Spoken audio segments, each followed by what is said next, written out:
Hello guys, আসসালামু আলাইকুম। আজকে শুক্রবার।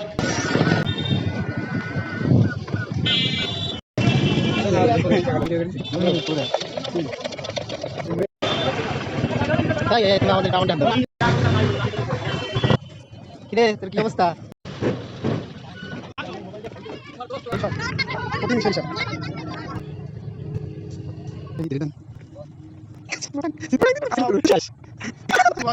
আমার হেবি ভালো লাগতেছে, কিন্তু আপনার হাসি হয়ে গেছে।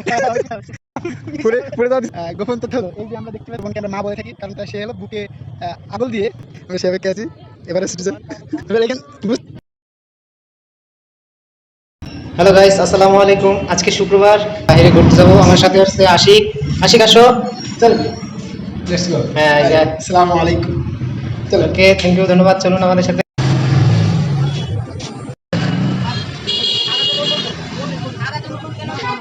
আসলে আমরা গাড়ির জন্য অপেক্ষা করতেছি। আপনারা দেখতে পাচ্ছেন গাড়ি আসবে, গাড়ি আসতেছে। গাড়ি আসলে আমরা যাবো। পরে পরে হ্যাঁ, গাড়ি চলে আসছে। অবশেষে আমরা গাড়িতে উঠলাম, রওনা দিচ্ছি সমুদ্র সৈকতের উদ্দেশ্যে।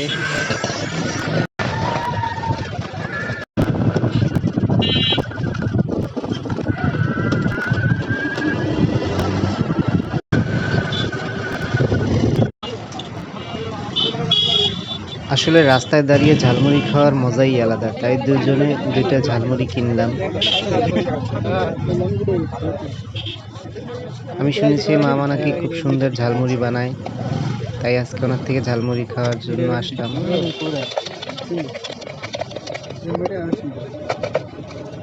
অনেকক্ষণ অপেক্ষা করার পর আমাদেরকে দুইটা ঝালমুড়ি দিল। আমরা দুইজনে খাইতে লাগলাম।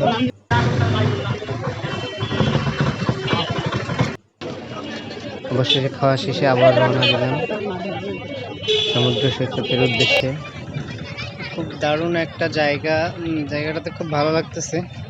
এটা হচ্ছে যে আপনার মোংলা সমুদ্র, যেটাকে দেখুন, এখানে অসংখ্য মানুষ দৈনিক খেয়া পারাপার হয়।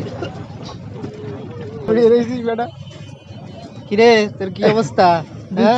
দেখুন, খুব সুন্দর একটা পরিবেশ। আসলে হ্যাপি লাগতেছে, আমার খুব ভালো লাগতেছে জায়গাটা এসে। এই সুন্দর দেখে আমরা কি মনে করি যে এত সুন্দর পরিবেশ, তাই দেখে আমাদের মন ভরে যাচ্ছে। এইটুকু চিন্তা করি, এবার একটু জিনিস চিন্তা করা উচিত যে জান্নাতে এসেছি, কত সুন্দর নাজনি আমি। হ্যাঁ, এসেছি, কত সুন্দর কিছু রয়েছে। তো এই পানিতে তো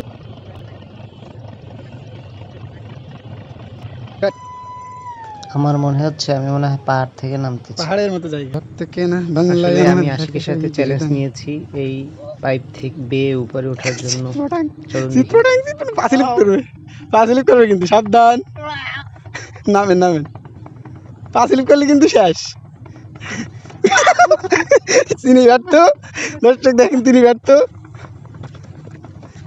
কিন্তু এ জায়গায় এখানে সহজ দিয়ে কঠিন দৃশ্য করে পড়তেছে।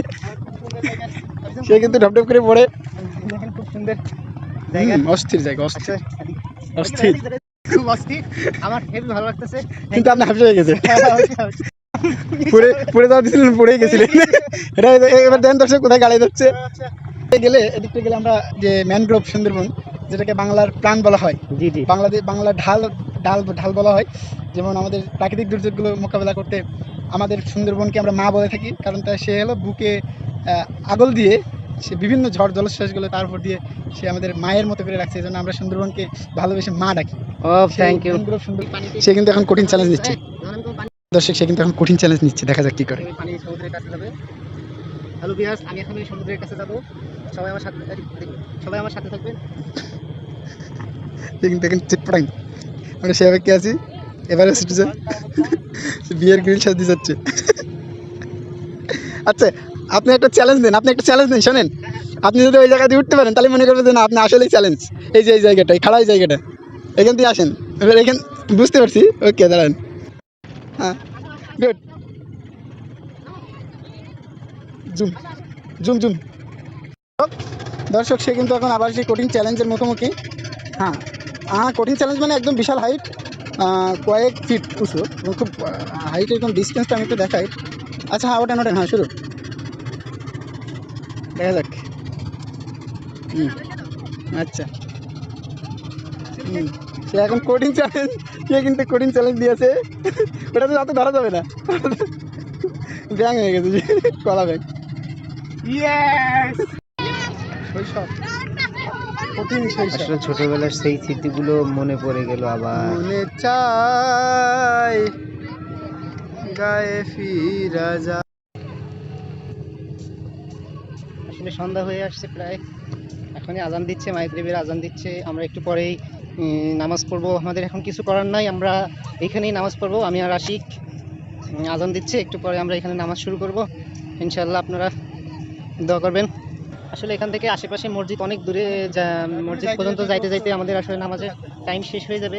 তাই আমরা আজকের নামাজটা এখানেই কমপ্লিট করবো। এই যে এই জায়গাটা আমরা ডিসাইড করছি, এখানে আমরা এখন নামাজ পড়বো। হ্যালো ভিউয়ার্স, আজকে ব্লগ এই পর্যন্তই শেষ। সবাইকে ধন্যবাদ।